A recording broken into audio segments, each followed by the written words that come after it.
जितना ज्यादा भक्ति करोगे उतना ज्यादा सुख पाओगे। और भक्ति के स्वरूप को क्षुद्र मत बनाना। गुरु भक्ति का अर्थ है, गुरु भक्ति तो सागर है। जैसे सागर में सभी नदियां समा जाती, ऐसे गुरु भक्ति में मातृभक्ति, पितृभक्ति, देश भक्ति, गौ भक्ति, कुटुंब भक्ति, ग्राम भक्ति, राष्ट्र भक्ति, ये सब समा जाती है।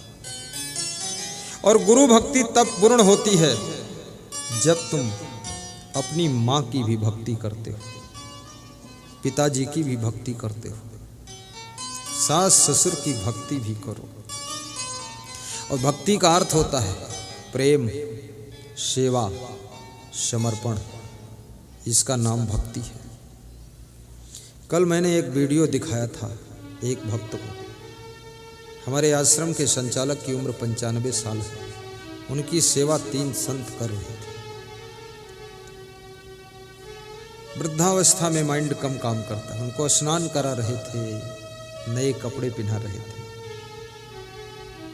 तो उनको जब चांस मिलता था तो हाथ मारते थे सेवा करने वालों के, ऐसे गाल पर भी मारते थे। वो मारते रहते थे, संत सेवा करते रहते थे। 8 मिनट का वीडियो वहाँ से मंगवाया था मैंने। कहा सेवा का वीडियो भेजो, चेक करूँ कैसी सेवा हो रही है।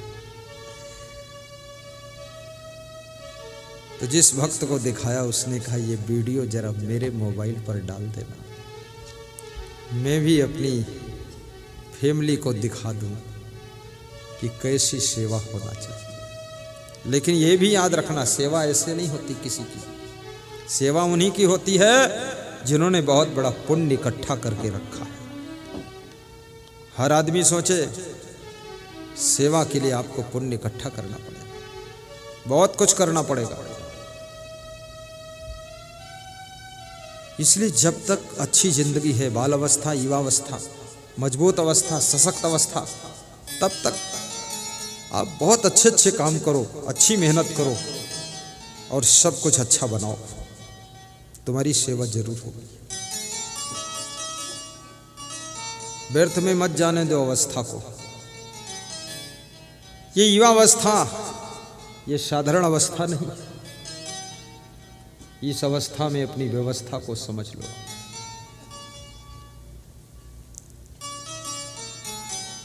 और ये भी तुमने सुना होगा, कबीर कमाई आपनी कभी न निष्फल जाए, बोया पेड़ बबूल का आम कहां से खाए। कबीर साहब कहते हैं आपकी जो कमाई है वो व्यर्थ नहीं जाती। आहा,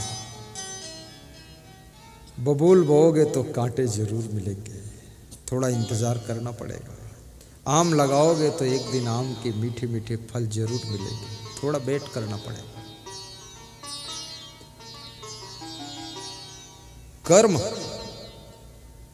कभी किसी का फल उधार नहीं रखता है। कर्म तुम करोगे तो फिर कर्म तुमको स्वयं फल दे देगा।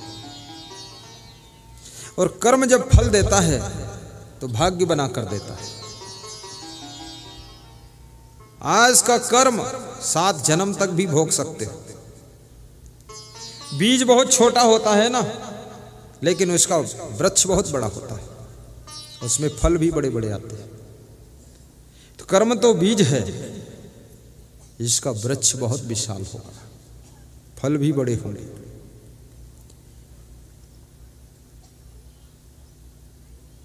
कर्म द्वारा ही भाग्य बनता है। किसी ज्योतिषी को रेखाएं दिखाओ या न दिखाओ, तुम हाथ दिखाना, मस्तक रेखा, पांव रेखा, हाथ रेखा, नाक रेखा, सब जरूरत ही नहीं। आप तो अपनी कर्म रेखा को सुधारो बस। कर्म रेखा अपने को अच्छा बनाइए, आप सब काम हो जाएगा, देर नहीं लगेगी। साहिब बंदगी बोलो, साहिब बंदगी। स्वयं को अच्छा बना।